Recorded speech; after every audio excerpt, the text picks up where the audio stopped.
Where to play badminton in Rizal Part 1. Sa series natin na to, i-feature natin at i-review ang mga court sa Rizal. Tara, samahan nyo ako mag-ikot guys! Ang dinayo nating court ngayon ay Cainta Badminton Court. Pagkadating ko nga dito, nagulat ako, sobrang laki ng parking. Mas malaki pa nga yata yung parking nila dito kaysa sa mismong court. Sakto nga nang dumating kami, nagtitraining yung San Beda. Kaya ayun, tamang nood muna sa mga malalakas. Namit nga din namin dito si Coach Ronald Magnaye. Pagpasok mo nga dito, parang sari-sari store. Kasi kumpleto ng food trip, may mga sapatos, shuttlecocks, tsaka mga rackets din. Mabubudol ka talaga pag marupok ka.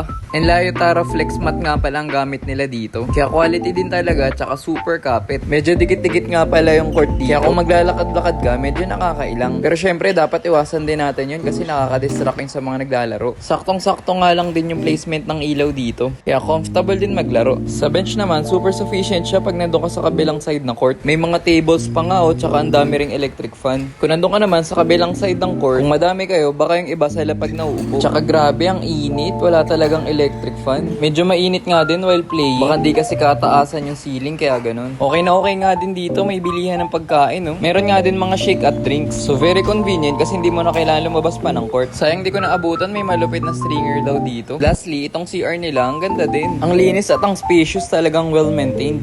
Kumpleto na nga din dito kasi may shower room na, may dressing room pa. Tapos may mga locker din na pwede yatang i-rent. Medyo maliit nga lang yung salamin nila dito. Ito nga pala yung rate nila dito, post nyo na lang. Kasama ko nga pala naglaro dito si Michael Sut tsaka si Lane Easy. First time ko nga naglaro outside Metro Manila. And overall, marirecommend ko tong court na to. Kasi okay na okay maglaro dito, lalo kung taga-Cainta ka. Quality din naman yung court. Okay na okay yung parking at very convenient kasi may mga kainan pa. Siguro kung lalaro ka nga lang dito, magdala ka ng sarili mong fan and maraming malamig na tubig. Kasi mainit, siguro lalo mas malala pag tanghali. Gusto nyo bang dayuhin pa natin ang ibang court sa Rizal? Let me know sa comment section. Thank you guys for watching. See you on part 2.